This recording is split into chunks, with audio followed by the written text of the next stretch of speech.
à tous. Aujourd'hui, c'est la fête des pères, donc une bonne et belle fête à tous les papas. Que Dieu puisse nous bénir abondamment ce matin. Et pour nous, nous continuons cette petite série que j'ai commencée il y a 3 semaines, peut-être pas 3 semaines, mais 3 fois. C'est la 3e fois aujourd'hui. La guérison de l'aveugle de naissance, l'Évangile de Jean, chapitre 9. Et la question qu'on se pose, c'est qui est l'homme qu'on appelle Jésus? Ce matin, ça va être l'enquête. Donc, on va vraiment enquêter qui est véritablement Jésus. C'est l'enquête que les pharisiens vont faire d'ailleurs. Et ça va nous amener vers la révélation qui va avoir lieu lors de notre prochaine rencontre, le parcours de l'aveugle guéri vers la révélation, c'est-à-dire de découvrir qui est vraiment Jésus, qui est cet homme qu'on appelle Jésus. Donc, la dernière fois, oui, dis-je, nous avons vu que Jésus, à la sortie du temple de Jérusalem, a vu un homme aveugle de naissance. Il s'est approché de lui, il s'est penché par terre, il a fait de la boue avec sa salive, il a pris cette boue, il l'a appliquée sur les yeux de l'aveugle, comme une sorte de pommade sur ses yeux. Puis il lui a dit d'aller se laver au réservoir de l'envoyer. Comme par miracle, le miracle a eu lieu et ses yeux se sont ouverts. Il a vu la lumière. Il est revenu chez lui, n'est-ce pas? On peut s'imaginer un petit peu, en sautant de droite à gauche à travers les petites ruelles de Jérusalem. Lui-même était surpris de pouvoir retrouver la vue comme par miracle. Donc, il est revenu chez lui avec joie, oui, mais la suite n'a pas été aussi joyeuse. Vous savez, des fois, on vit des joies que les autres ne semblent pas vivre. Et c'est un petit peu ce que l'aveugle-né a vécu. Ce qui faisait sa joie à lui ne faisait pas la joie des autres. C'est spécial, hein? On est guéri de quelque chose, mais notre guérison ne fait pas la joie de tout le monde. Donc c'est un petit peu ce que l'aveugle-né a vécu. Donc il va y avoir une enquête qui va devoir être faite sur le miracle. En réalité, est-ce que le miracle a vraiment eu lieu et qui en est l'auteur?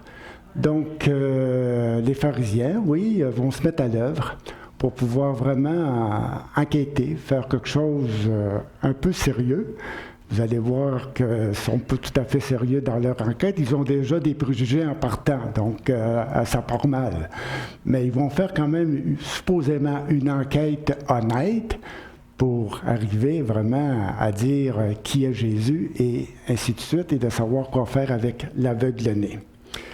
Donc, l'aveugle va devoir comparaître devant les autorités religieuses de Jérusalem. Ils vont devoir examiner la véracité du signe miraculeux et de son auteur. Il est aussi à remarquer que durant toute cette enquête, Jésus est absent. C'est rare dans l'Évangile de Jean que Jésus ne se retrouve pas comme ayant vraiment la première place. On va parler de lui, oui, on va faire une enquête sur lui, mais à son absence. C'est quand même spécial. Donc, c'est un des endroits bizarres dans l'Évangile de Jean où est-ce que Jésus n'est pas présent. Normalement, Jésus il est présent partout.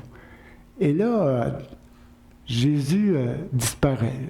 Jésus, après avoir guéri l'aveugle-né, il disparaît de la scène pour se retrouver juste à la fin. Donc, il y a vraiment presque tout un chapitre où Jésus n'est pas là, mais où est-ce qu'on parle de lui? On enquête sur lui. Donc, ça va être surprenant. Donc, cette section va contenir 4 scènes. Premièrement, la rencontre de l'aveugle-né avec ses voisins. Deuxièmement, la comparution de l'aveugle guéri devant les autorités religieuses de Jérusalem. Troisièmement, on va faire venir ses parents. On va les entendre, on va les questionner en ce qui concerne cette guérison. Et quatrièmement, le verdict. Donc, les autorités vont en arriver à une conclusion après avoir sérieusement réfléchi sur le miracle, sur le signe, sur Jésus. Donc, ils vont en arriver à un verdict final. Et c'est ce que nous allons voir ensemble. Ça va avoir des conséquences pour l'aveugle guéri. C'est pour ça tantôt que je vous ai dit que ce qui faisait la joie des uns ne faisait pas toujours la joie des autres. Et malheureusement, pour l'aveugle guéri, à la fin de ce parcours-là, ça ne sera pas tout à fait joyeux pour lui. Donc, il va subir vraiment les foudres des autorités juives de Jérusalem. Donc, ce que je vais essayer de faire avec vous ce matin, durant le temps que j'ai, je vais essayer vraiment, parce qu'on pourrait vraiment s'y perdre, c'est beaucoup de versets. Je vais vraiment essayer de faire vraiment ressortir l'émotion, la tension, le suspense, le débat. Il y a beaucoup d'émotions là-dedans. Là, hein? Donc, je vais essayer vraiment de faire ressortir ça pour qu'on puisse vivre ensemble toute cette enquête, tout ce procès. Vous savez, lorsqu'on est dans une séance d'audience, il y a toujours un suspense. Hein? On ne sait pas trop comment ça va se terminer. Il y a les témoins, il y a l'accusé, et ainsi de suite. Puis, il y a toujours une tension. Hein? On ne sait pas toujours. De jour en jour, on avance vers le verdict, mais c'est toujours une surprise. On ne sait pas trop sur quel côté que la balance va pencher, coupable ou non coupable, et ainsi de suite. Donc, à travers tout ce chapitre-là, il y a un suspense. On fait une enquête, on fait un procès, on fait le procès de Jésus. On enquête sur le signe, sur le miracle. Donc, vous allez voir que la pression monte de jour en jour, de semaine en semaine. Je ne sais pas combien de temps que ça a duré, ce procès-là, mais ça ne s'est pas fait en 24 heures. Il y a eu un certain délai. Mais les autorités juives sont arrivées à un verdict final pour décréter qui est véritablement Jésus. Donc, nous allons essayer de suivre le parcours de l'aveugle guéri à travers ce procès. Vous savez, ce n'est pas à cause que Jésus nous a touchés un jour qu'on le connaît. Ce n'est pas à cause que Jésus nous a ouvert, soi-disant, les yeux, que les yeux de nos cœurs se sont ouverts sur lui. L'aveugle-né a été touché par Jésus, mais il ne sait pas encore qui est Jésus. C'est spécial. Et c'est peut-être mon cas dans ma conversion. C'est que quand j'ai accepté Jésus, je ne savais pas vraiment qui était Jésus. C'est bizarre. Je l'ai accepté pour différentes raisons. Parce que j'étais mal pris, j'étais dans la misère, tout allait mal. Et là, Dieu, j'ai dit, bon, sauve-moi. Mais sauve-moi de quoi? Pour moi, c'était de me sauver de la misère dans laquelle j'étais placé. C'est pas à cause que Jésus, un jour, on est mal pris financièrement, puis nous arrive un petit cadeau. On dit, oh, Seigneur, t'es bon. Mais c'est pas à cause qu'on a eu une réponse à une certaine prière qu'on connaît celui qui a répondu à la prière. Et ça prend un certain temps. Et j'ai l'impression que ça prend toute une vie de foi, de marche et de démarche avec Jésus pour découvrir de plus en plus qui est cet homme qu'on appelle Jésus. Qui est celui qui nous a touchés un jour? Qui est celui qui répond à nos prières? Qui est celui qui fait des choses favorablement bien faites pour nous? Et ça, c'est quelque chose qu'on découvre au fur et à mesure de la façon qu'on vit avec le Seigneur. Donc, on va y aller avec la rencontre des voisins, la rencontre de l'aveugle-né avec ses amis, ses voisins. Ses voisins, ceux qui auparavant l'avaient connu comme un mendiant, disaient, n'est-ce pas là celui qui se tenait assis et qui mendiait? Ils ont vraiment été surpris. Ils ont été étonnés de revoir leur voisin, de revoir celui qui mendiait assis à la porte du temple, de le voir avec les yeux ouverts. Qu'est-ce qui s'est passé? Les uns disaient, oui, c'est lui, c'est bien lui. Oui, je le reconnais. Regardez, c'est son manteau, c'est ses cheveux, c'est sa casquette. Oui, oui, c'est lui, c'est lui, c'est lui, c'est bien lui, c'est bien lui. Les autres disaient, ben écoutez, là, poussez pas trop, ils sont un petit peu incrédules à travers tout ça. Ils disent, ben non, c'est impossible. Écoutez, c'est l'aveugle-né qui se tenait à la porte du temple, et là, probablement que c'est son souci, hein, c'est quelqu'un qui se fait passer pour lui, et ainsi de suite.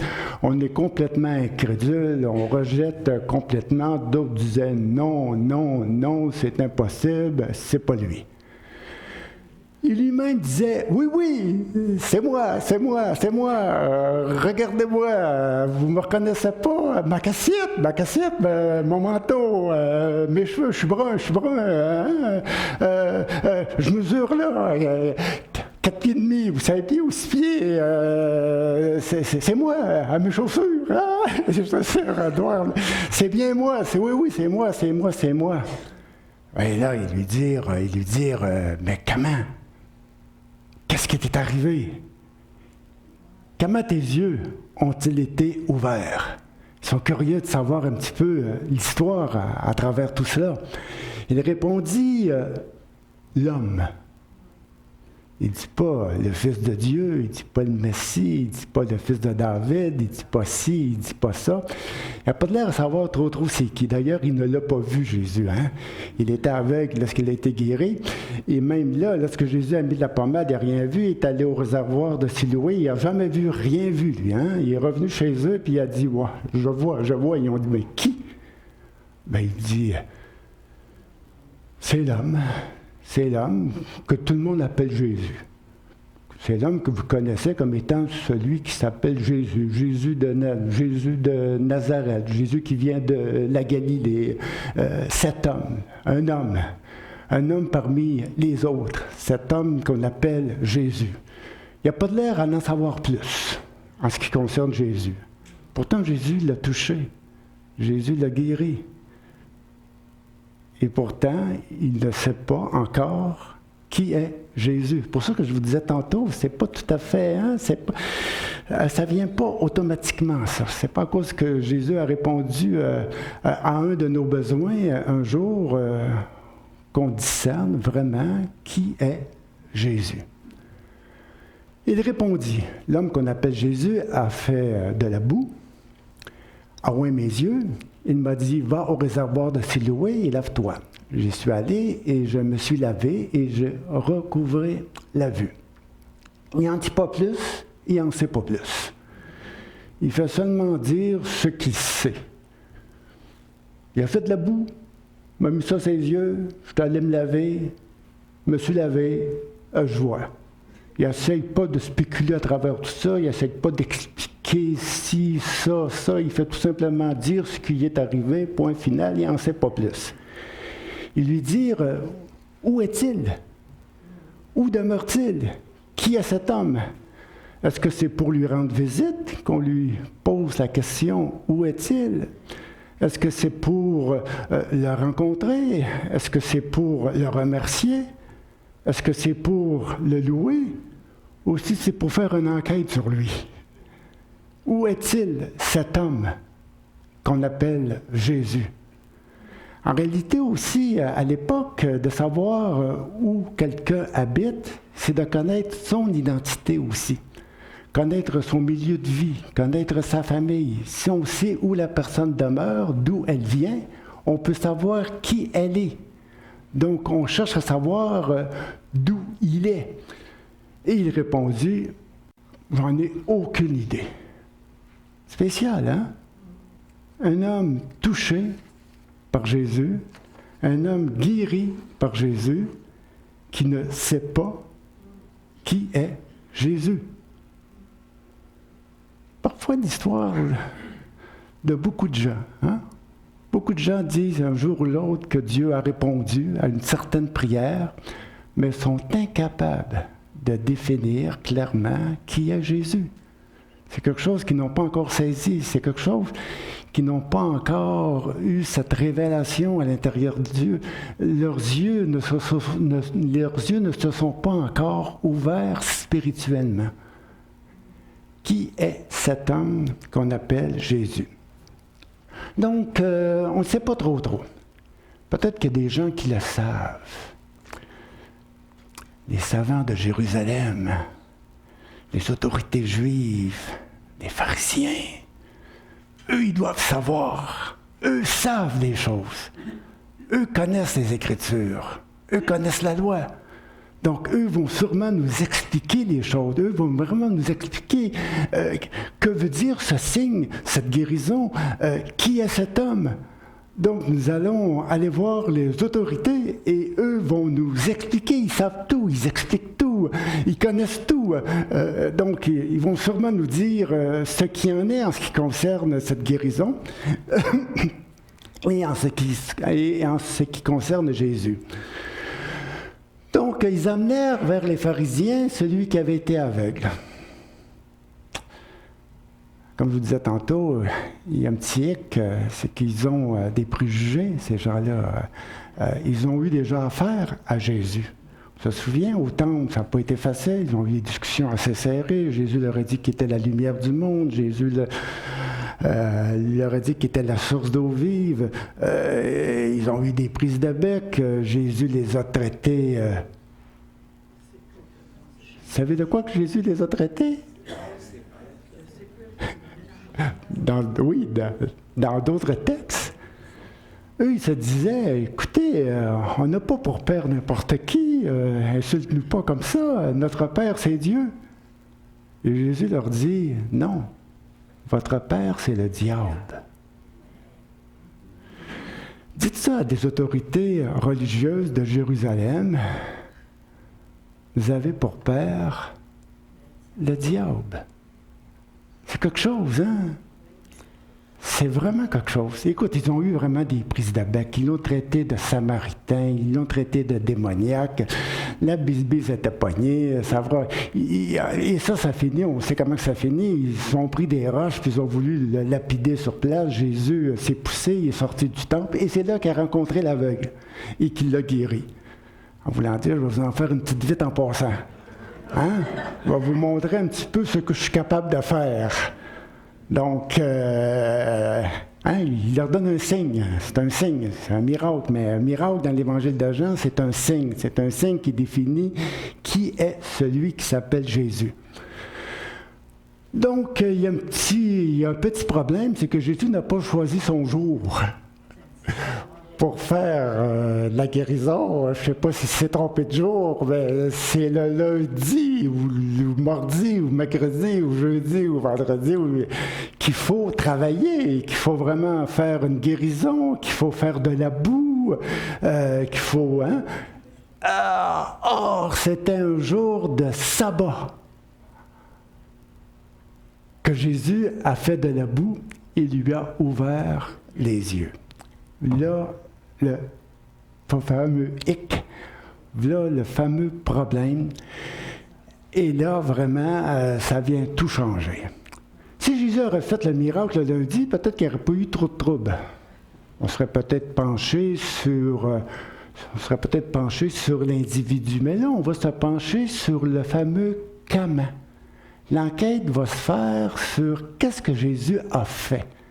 Parce que selon la loi du sabbat, on ne peut pas faire n'importe quoi. Il y a des interdits. Dans la loi sabbatique, on ne pouvait pas vraiment faire du pain, on ne pouvait pas vraiment prendre de la pâte, pétrir, malaxer la pâte, pétrir, et ainsi de suite. C'était défendu, c'était du travail.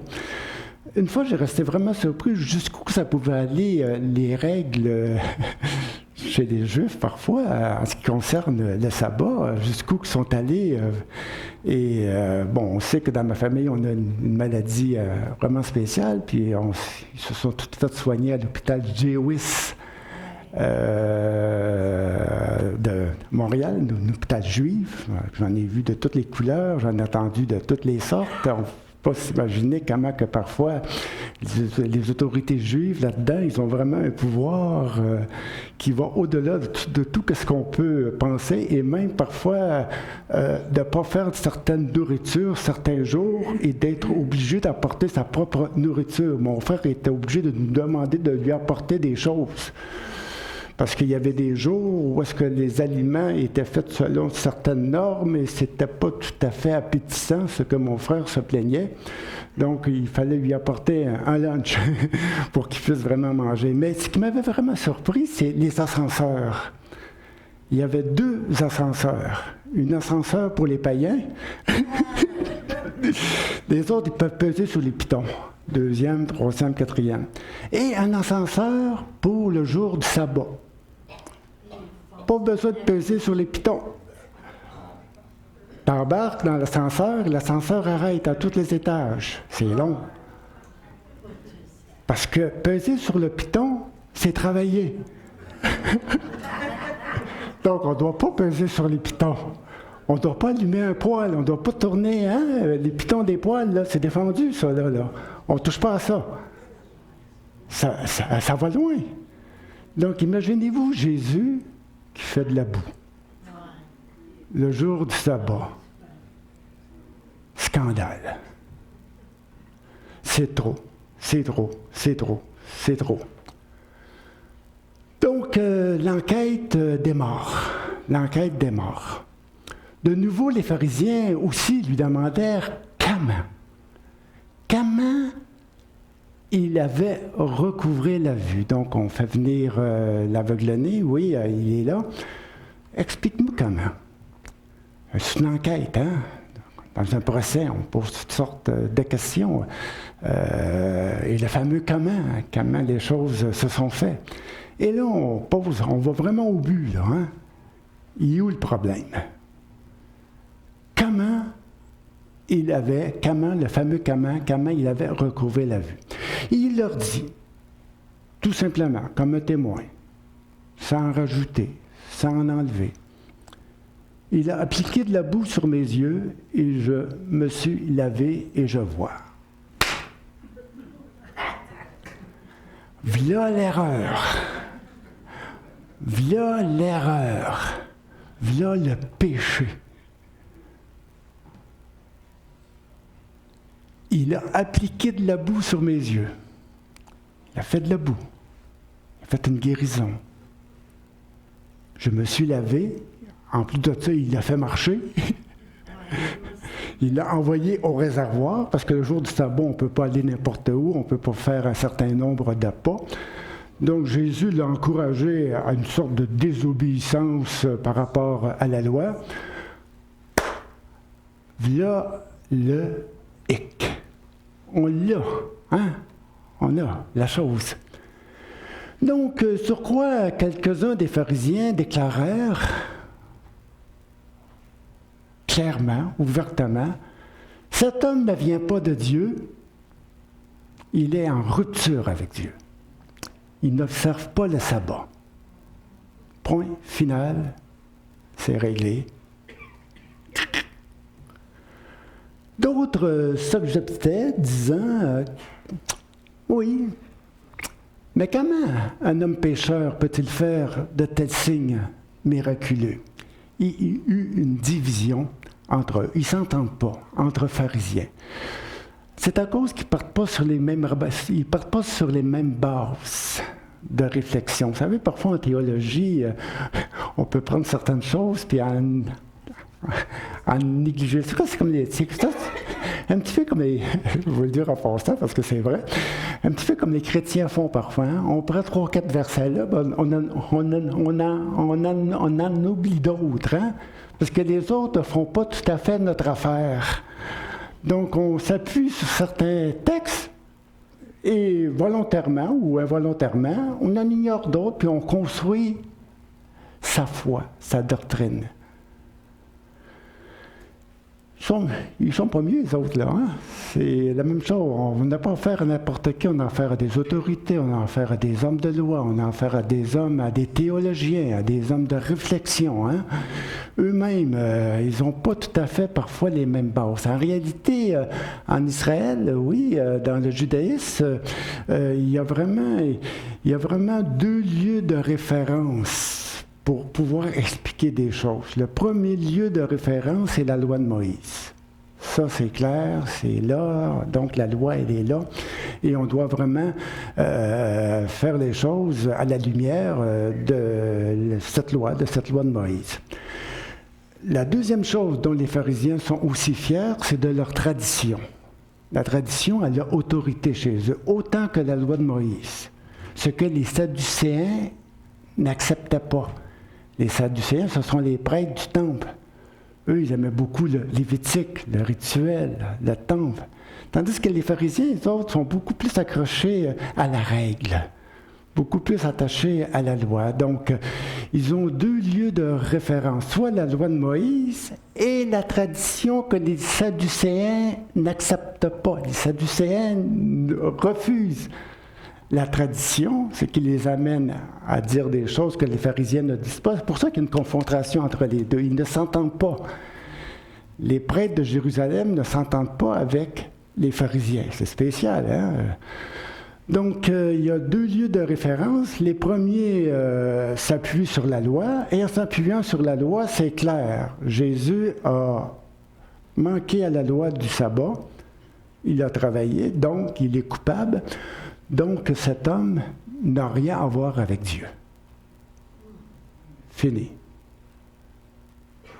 Tandis que les autres, qui s'appuient sur la tradition, sur l'interprétation des signes à travers l'histoire d'Israël, vont remettre en question le fameux radicalisme des premiers en disant « Comment un homme pécheur peut-il faire de tels signes miraculeux? » Il y a un doute, on ne le sait pas, on questionne, on argumente.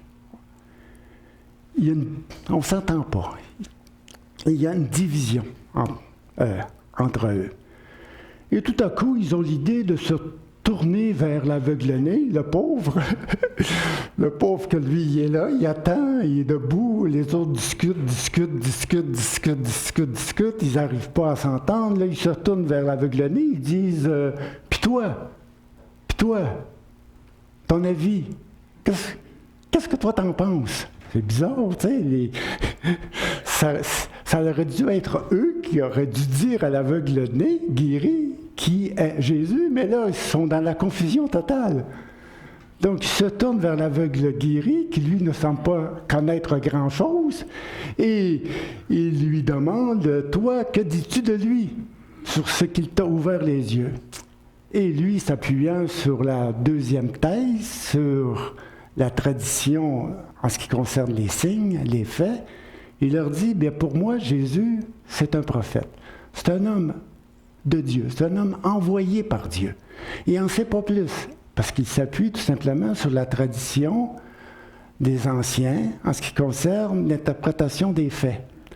Donc il dit, selon moi, sur cette base-là, et non sur la base de la loi sabbatique, parce qu'il s'en fout jusqu'à un certain point. Lui, il est content, il a été guéri. Que ce soit le sabbat, le lundi, le mardi, le jeudi, ça ne le dérange pas trop. Mais lui, il va s'appuyer sur les autres qui, pour eux, il y a une tradition qui est là. C'est l'étude des signes, c'est l'étude des faits. Et il dit, selon moi, cette deuxième thèse a beaucoup plus de sens que la première. Et il répondit, c'est un prophète. OK, ça va. Ils vont vouloir vraiment mettre ça au clair. Oui, ils vont essayer de mettre ça au clair, mais en réalité, ce qu'ils vont tout simplement essayer de faire, c'est de trouver une faille dans le témoignage de l'aveugle-né. Donc, ils vont faire venir ses parents. On va passer à l'autre. L'audition des parents de l'aveugle guéri. Donc, on va en savoir plus. Peut-être qu'on va trouver une faille. Vous savez, les avocats, hein? Qu'est-ce qu'ils font, les avocats? C'est leur jeu, hein? C'est vraiment leur jeu de trouver la faille. La faille qui va faire en sorte qu'il va être soit condamné ou soit acquitté.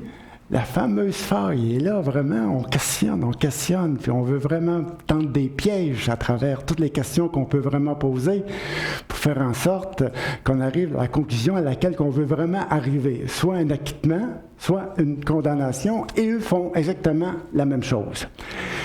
Donc, les Juifs ont déjà un préjugé important.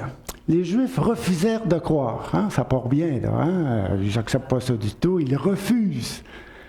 Ils refusent de croire. Donc, ils n'écoutent plus, là. Ils n'entendent plus rien. Ils ont déjà une idée. Leur esprit est déjà formé. Tout. Ils refusent. Ils refusent de croire qu'il avait été aveugle. C'est un complot. C'est un complot. Ils se sont arrangés. Jésus a voulu vraiment trouver qu'un gars. Puis le gars s'est fait passer pour un aveugle. Puis le gars, il est revenu. Puis il a dit, il m'a guéri. Puis c'est un complot. Ils ont comploté. C'est un arrangement. Les disciples avec Jésus. Vous savez, Jésus avait des disciples. Les autres étaient prêts aussi à faire comploter toutes sortes de choses pour faire en sorte que Jésus ait de l'autorité, une place. C'est parfois, tu savez, des fois, lorsqu'on veut vraiment mettre quelqu'un en honneur, on arrange les choses en conséquence. Puis. Donc, ils refusèrent, les Juifs refusèrent de croire qu'il avait été aveugle et qu'il avait été guéri de sa cécité. Finalement, il fit revenir à ses parents. On va mettre ça au clair. 3 questions, très simples. Ils les interrogèrent, disant, « Cet homme est-il bien votre fils? » Imaginez-vous, vous êtes dans une salle d'audience, le gars, il est là, hein? Et là, on fait venir d'autres témoins. Et parmi les témoins, la première question qu'on leur pose, est-ce que vous reconnaissez cet homme comme étant Monsieur Untel? Hein? C'est la première question qu'on pose avant d'aller plus loin. Est-ce que c'est bien lui? Est-ce que c'est bien lui qui s'est vraiment retrouvé en faute? Cet homme est-il bien votre fils? C'est ce qu'ils vont répondre oui. C'est notre fils. Est-il réellement né aveugle? Trouvez la faille. Parce que les autres, ils ne croient pas. Ils disent, ben oui, il est né aveugle. Comment donc voit-il maintenant? Le fameux comment qui revient. Donc, ses parents répondirent, nous savons que c'est notre fils et qu'il est né aveugle. Mais, comment il voit maintenant ou qui lui a ouvert les yeux, c'est ce que nous ne savons pas. Ils ne veulent pas se mouiller. Parce qu'ils ont une crainte. Parce que vous allez voir, dans le verset 22 et 23, ses parents dirent cela parce qu'ils avaient peur des autorités juives. Car elles avaient déjà convenu que si quelqu'un reconnaissait Jésus comme le Christ, il serait exclu de la synagogue, excommunié.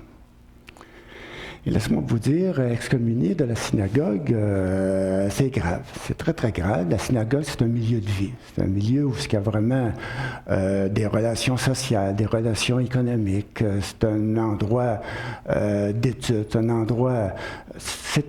la synagogue, pour les Juifs, c'est un lieu de vie. Il y a des relations qui sont là. Et le fait d'être exclu de cette communauté-là, c'est tragique, c'est d'être mis à la porte. C'est d'être vraiment regardé comme étant quelqu'un qui est vraiment, vraiment pas correct, en faute, donc on n'a plus de communion avec lui. Ils avaient peur d'être excommuniés. C'est la crainte. C'est pour ça qu'ils vont dire, oui, c'est bien notre fils. Oui, il est né aveugle. Mais on ne vous dira pas qu'avant. Parce que si on pousse la chose un petit peu plus loin, ça peut se retourner contre nous. Et on veut pas vraiment, on veut vraiment se protéger à travers tout ça. Ils disent non, mais ils disent, interrogez-le lui-même. Hein? Il a de l'âge, il est assez grand, il est assez vieux pour répondre lui-même. Parce qu'en réalité, à l'époque, à partir de 13 ans, tu étais considéré comme étant adulte. On ne sait pas trop quel âge que l'aveugle-né a. Est-ce qu'il y avait 13, 14, 16, 20, 30 ans? On ne le sait pas. Mais il y a plus que 13 ans. Parce qu'en réalité, à l'époque, l'adolescence, ça n'existe pas. Donc, tu es un enfant de 0 à 12 ans. À 13 ans, tu rentres dans le monde adulte. Tu te maries à 14 ans, 15 ans, ainsi de suite. Pas de problème, tu commences la vie, t'es papa, maman, les responsabilités. Tu passes pas ton temps à fumer un joint sur le bord du trottoir quelque part, parce que... Hein? Donc, tu as déjà des responsabilités très, très jeunes. Tu sais. Il faut que tu trouves une maison, il faut que tu trouves un endroit, la famille, ainsi de suite. Hein. C'est vraiment pas évident. Donc, ses parents vont dire, interrogez-le lui-même, il est assez vieux, il parlera de ce qui le concerne. C'est pourquoi ses parents dirent, il y a de l'âge, interrogez-le lui-même.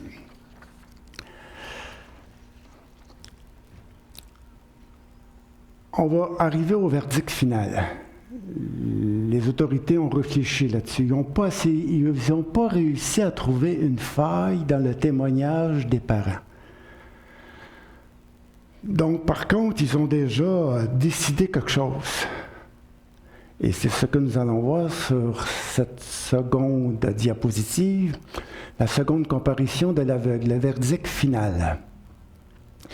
Les pharisiens appellent une seconde fois l'homme qui avait été guéri, et ça, vraiment, c'est pour donner le verdict final ici.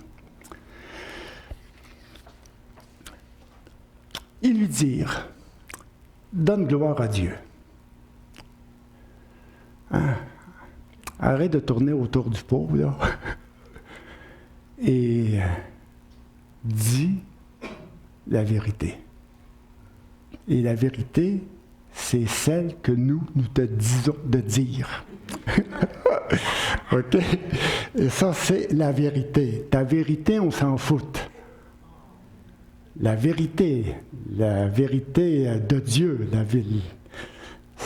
c'est la nôtre. Donne gloire à Dieu. Dis ce que nous te disons de dire.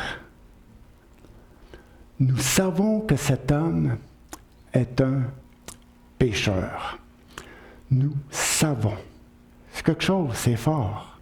Nous savons que cet homme est un pécheur. Pourquoi? Parce qu'il est accusé de 3 chefs d'accusation, dont il a été reconnu coupable. Premièrement, d'avoir fait de la boue. Deuxièmement, d'avoir posé un geste médical, guérir un aveugle-né. Et troisièmement, d'avoir incité à la désobéissance religieuse. Donc cet homme, c'est un pécheur. Cet homme est en rupture avec Dieu. Cet homme n'a rien à voir avec Dieu. C'est un coupable. Vous savez, Jésus n'est pas accusé d'immoralité. D'ailleurs, on n'aurait pas pu trouver quelque chose d'immoral chez lui. Jésus est accusé d'une faute légale. Vous savez, parfois, on peut juger quelqu'un à partir de nos propres valeurs, à partir de nos propres émotions, de nos propres sentiments, ce qu'on appelle vraiment un jugement subjectif. C'est basé sur nos impressions, sur nous-mêmes. Mais ici, il y a une règle, il y a une loi.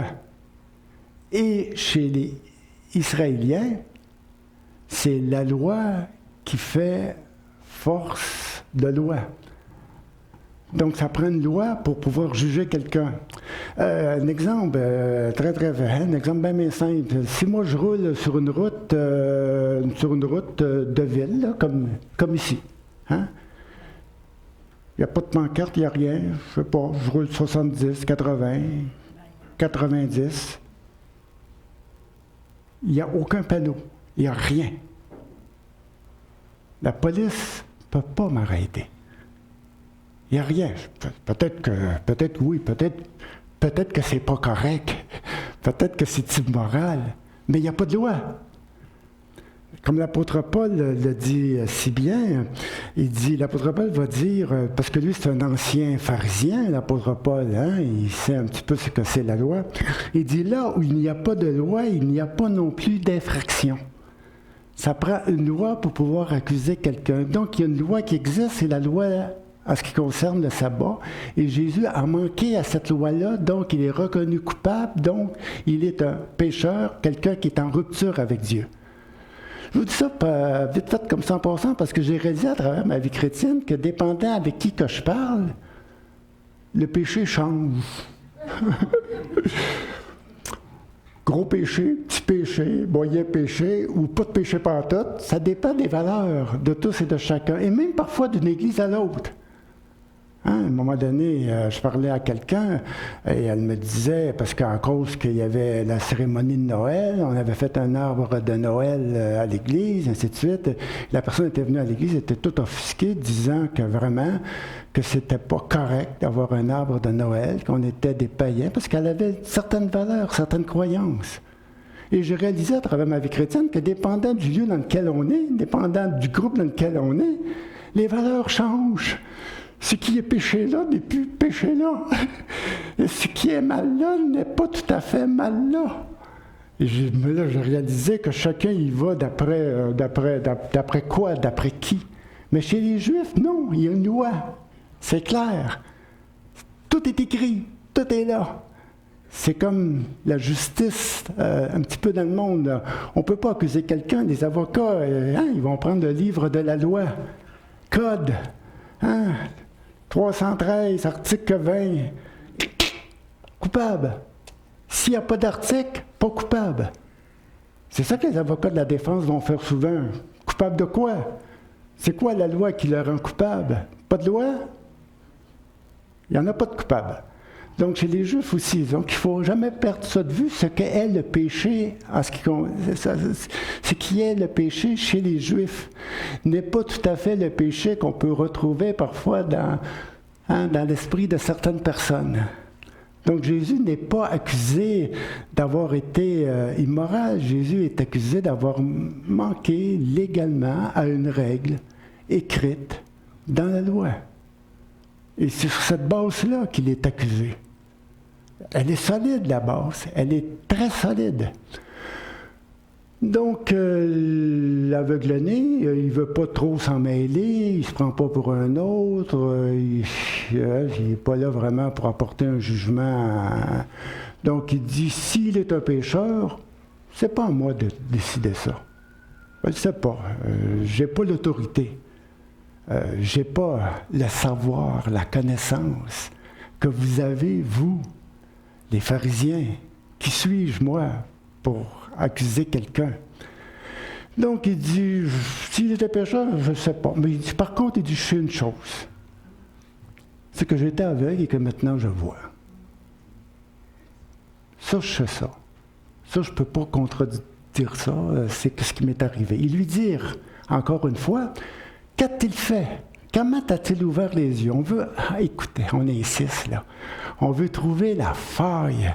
On espère que le gars va se contredire quelque part, ou sinon, si le gars ne se contredit pas, on va pouvoir vraiment affirmer clairement que Jésus est coupable, en disant, bon, tu vois, qu'est-ce que Jésus t'a fait? Est-ce qu'il a fait de la boue? Oui, il en a fait. Donc, s'il en a fait, il est coupable. Donc, reconnaît que cet homme qu'on appelle Jésus est en rupture avec Dieu. Parce que le fait de reconnaître le signe, ici le signe vient de Dieu, ça change toute l'affaire au complet. Il va falloir qu'il se pose des questions en ce qui concerne Jésus. Ici, Jésus est vraiment l'envoyé de Dieu. On est dans la merde. Hein?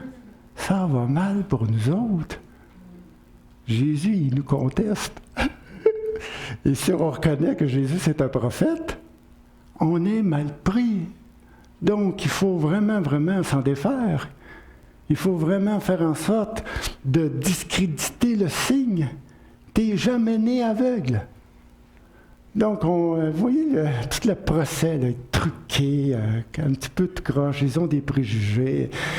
Donc, il leur répondit, je vous l'ai déjà dit, une fois, deux fois, peut-être trois, vous écoutez pas. Hein? Quand on ne veut pas écouter, il n'y a rien à faire. Des fois, on a des idées toutes faites d'avance, puis on n'écoute plus. On n'écoute plus personne. On s'est fait une idée, et on croit que notre idée, elle est bonne. Et c'est un petit peu c'est un petit peu dans l'état d'esprit que les Juifs étaient. Je vous l'ai déjà dit, mais vous ne voulez pas écouter. Vous n'écoutez pas. Pourquoi voulez-vous l'entendre encore? Il fait de l'ironie, là, l'aveugle, il pousse ça, il pousse loin, là. Il dit, pourquoi vous voulez? Est-ce que ça serait pour en savoir plus? Peut-être pour devenir son disciple? Hey! Hey! Hein? Il fait de l'ironie.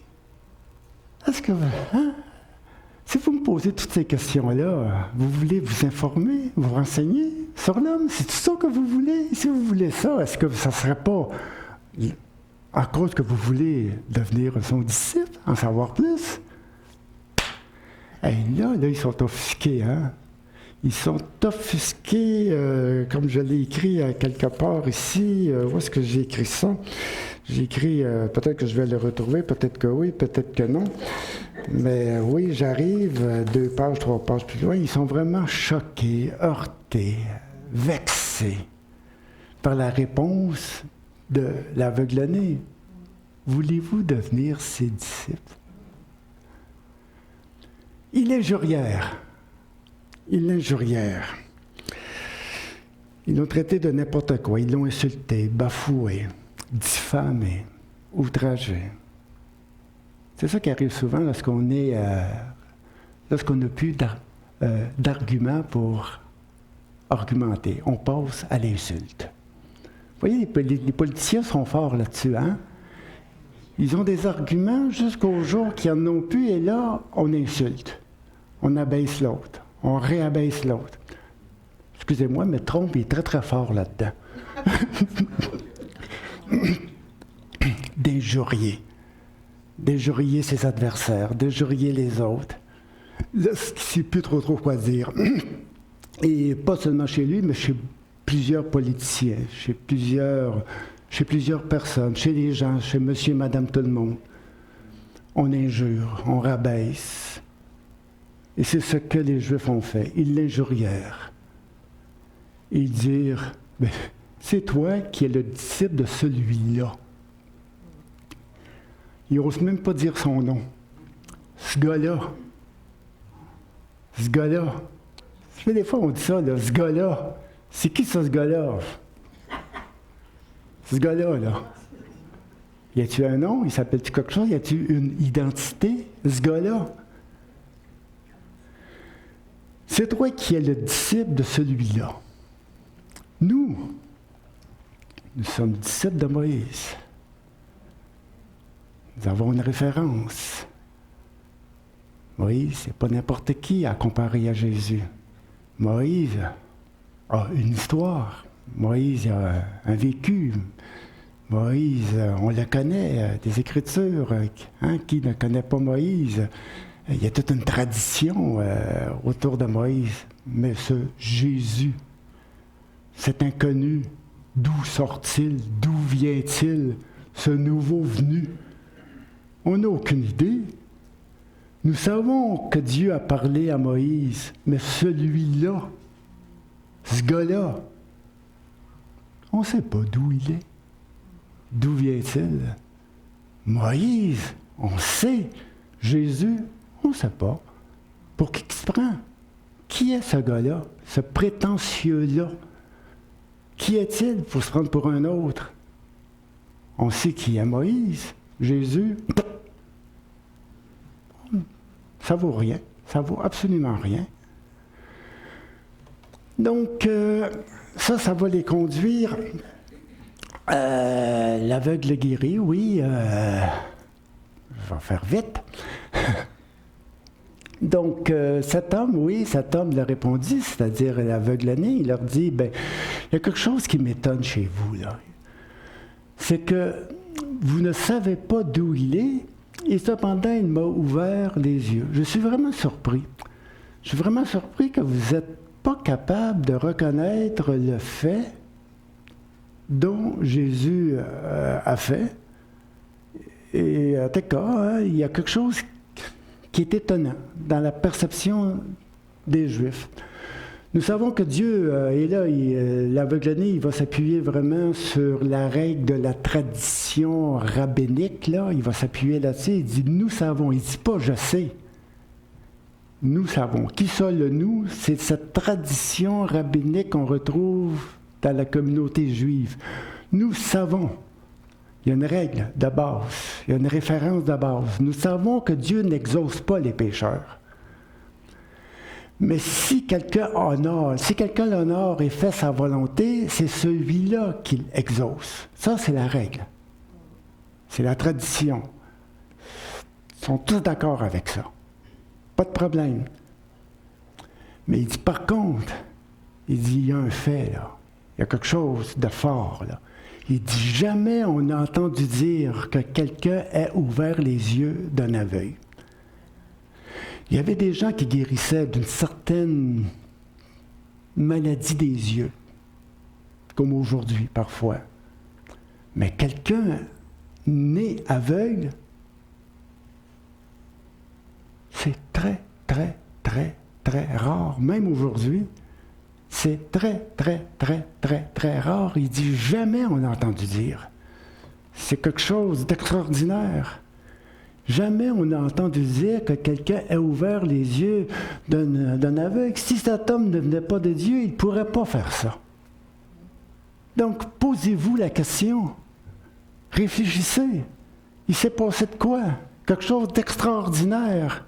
Puis vous dites, vous, dans la façon, dans votre enseignement, vous dites, nous savons que Dieu n'exauce pas les pécheurs, mais si quelqu'un l'honore et fait sa volonté, c'est celui-là qui l'exauce. Donc, d'où Jésus tire-t-il sa force? D'où Jésus tire son autorité? Comment ça se fait que Dieu répond à la demande de Jésus? Si Jésus est en rupture avec Dieu, posez-vous la question. Et c'est ça que l'aveugle-né est en train de leur dire. Et de les ramener à la base, de les ramener à une sorte de réflexion intelligente en ce qui concerne les faits. Il dit, si cet homme ne venait pas de Dieu, il ne pourrait rien faire. L'aveugle guéri, oui, il a des scrudités impulsées, ils lui répondirent, écoute là, pour qui tu te prends? Pour qui tu te prends? Tu sais, là, il fait face à l'autorité. Il fait face à l'autorité juive de Jérusalem. C'est pas n'importe qui, c'est pas n'importe quoi. Et là, il est en train de les enseigner. Avec leur tradition, pas avec ses convictions, mais avec leurs propres arguments. Il faut le faire, là.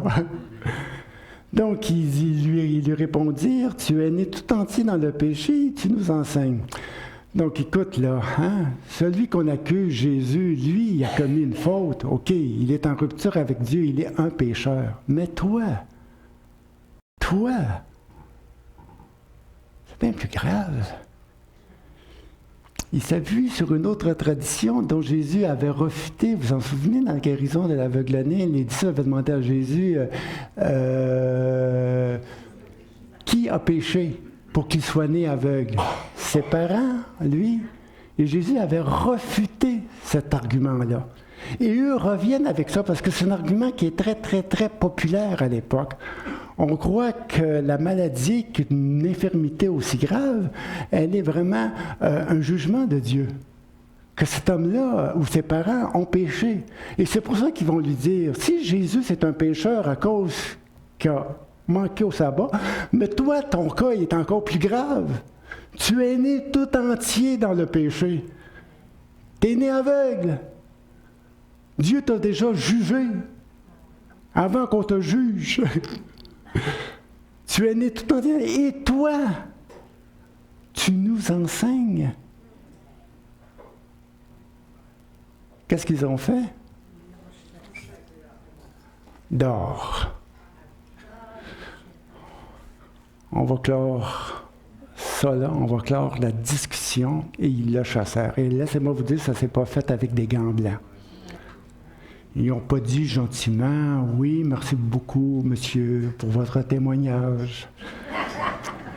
Nous vous prions maintenant, nous allons lever la séance. Nous vous prions de retourner chez vous paisiblement avec vos amis. Pas ça qu'ils ont fait. C'est très, très, très violent. L'expression, là, elle est très, très, très, très violente. Ils le mirent à la porte. Je ne sais pas s'ils l'ont provoqué, je ne sais pas s'ils l'ont pogné, s'ils l'ont soulevé de terre, s'ils l'ont garoché dehors. Ils le chassèrent. Et qu'est-ce qui est plus grave à travers tout ça, c'est qu'ils ne l'ont pas seulement chassé en ce qui concerne la salle, ils l'ont chassé, c'est-à-dire qu'ils l'ont excommunié. Hein? Ils avaient dit tantôt que si quelqu'un reconnaissait le Christ, Jésus comme étant le Christ, il serait excommunié. Donc, en même temps, cet homme, il est complètement jeté en dehors de son droit d'appartenir à la communauté et à la communauté juive. Il est complètement expulsé, chassé, avec toutes les conséquences sociales, économiques. Il perd tout, perd tous ses contacts, perd tous ses liens. On le fout à la porte, comme une poubelle, comme un déchet, dehors. Et ça me fait penser un petit peu à ce que, pas Marc-Henri, mais ton nom déjà. C'est ça, Marc-Henri? Oh, j'ai tombé dessus. Je connaissais le nom Vidal, mais son petit nom, Marc-Henri, c'est un petit peu ce que Marc-Henri disait en ce qui concerne la parabole du bon samaritain. On se souvient, hein? Les brigands qui ont maltraité l'homme, qui l'ont vraiment dépouillé, qui l'ont vraiment frappé, qui l'ont vraiment blessé, qui l'ont abandonné sur le parvis. C'est pas ce que les pharisiens sont en train de faire. C'est triste. Ils sont en train, et Jésus va les traiter de brigands. Lorsqu'on va arriver au chapitre 10, le bon berger, Jésus dit, les brigands viennent pour dérober, détruire, égorger.